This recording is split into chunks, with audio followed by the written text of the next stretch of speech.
ఈరోజు ఇంట్లో కాకరకాయ ఫ్రై చేస్తున్నా నేను. కాకరకాయని కాయ ముక్కలుగా కాదు, కాయగా తీసుకొని దాంట్లో మిడిల్లో గీతలాగా పెట్టేసి దాని మధ్యలో ఉన్నదంతా తీసేయండి. దాని పైదంతా తీయాల్సిన అవసరం ఏమీ లేదు. ఇలా ఉంటే చేదు వస్తుందేమో అని కొంతమందికి డౌట్ వస్తుంది. అలాగేమీ రాదు. ఇలా ట్రై చేసి ఒకసారి చూడండి. ప్రతి ఒక్క కాయ అలాగే తీసేసి కడిగేసి పక్కన పెట్టేసేయండి.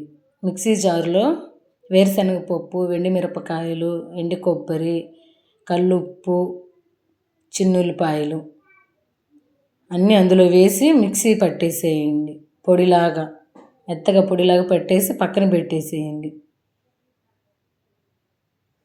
అవి పక్కన పెట్టిన తర్వాత మనం ఆయిల్ పెట్టేసుకొని గ్యాస్ పైన ఆయిల్ కాగిన తర్వాత మనం ముందుగా కాకరకాయని పెట్టేసాం కదా, చూడండి మీరు, మధ్యలో నేను ఏది పెట్టలేదు, ఓన్లీ కాయనే వేయించుతున్నాను. అలా కాయ వేసి అందులో వేయించేసేయండి.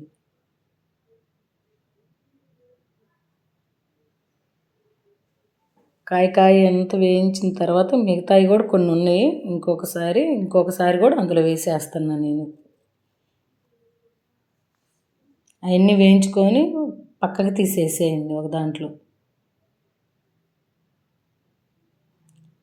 ఇదంతా అయిపోయిన దాకా గ్యాస్ చిన్నగానే పెట్టుకోండి, మంట పెద్ద మంట అసలు వద్దు. అవన్నీ వేగి తీసేయాను కదా నేను పక్కకి. తర్వాత మిడిల్లో మనం ముందుగా పొడి చేసి పెట్టేసుకున్నాం కదా, ఆ పొడంతా ఇందులో పెట్టేసేయండి. ఎండుమిరపకాయలు, వేరుశనగపప్పు, కల్లుప్పు, కొబ్బరి, చిన్నుల్లిపాయలు అవన్నీ మిక్సీకి వేసి ఆ పొడిని ఇందులో పెట్టేసేయండి. మిడిల్లో ప్రతి ఒక్క కాయకి అలాగే పెట్టేసేయండి. ఇప్పుడు నేను చూపించే కాయలు కేజీ కాయలు దాకా ఉంటాయి అని నేను అనుకుంటున్నాను, ఎందుకంటే నేను వెళ్ళలేదు బయటకు, ఇంట్లో వాళ్ళు వెళ్ళి తెచ్చారు ఆ కాయలు. అలాగ ప్రతి ఒక్క కాయకి మిడిల్లో పెట్టేసి పక్కన పెట్టేసేయండి. పక్కన పెట్టిన తర్వాత మనం ముందుగా కాకరకాయలు వేయించుకున్నాం కదా ఇందాక, ఆయిల్ అంతా తీసేసి అందులో కొంత ఆయిల్ ఉంచుకున్న తర్వాత తాలింపు వేసేయండి. కరివేపాకు, తాలింపు గింజలు అవి వేసి వేగిన తర్వాత ఇందాక మన ఈ కాయలు పెట్టేసుకున్నాం కదా మిడిల్లో, అవన్నీ వేసేయండి. అందులో ఒక్కొక్కటిగా అన్నీ వేసేయండి. వేసిన తర్వాత కలిపెట్టేసుకోండి. ఎక్కువ వద్దు, ముక్కలుగా అయిపోతాయి. లైట్గా కలిపెట్టుకున్న తర్వాత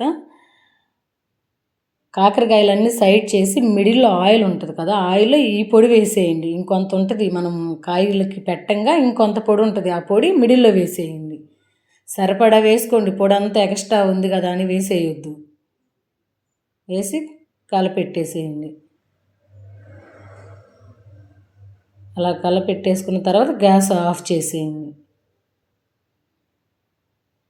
ఒకసారి ఇలా చేసి మీరు చూడండి, తర్వాత టేస్ట్ ఎలా ఉందో మీకే అర్థమైంది. నేను చెప్పడం కాదు, మీరు తింటే మీకే తెలుస్తుంది.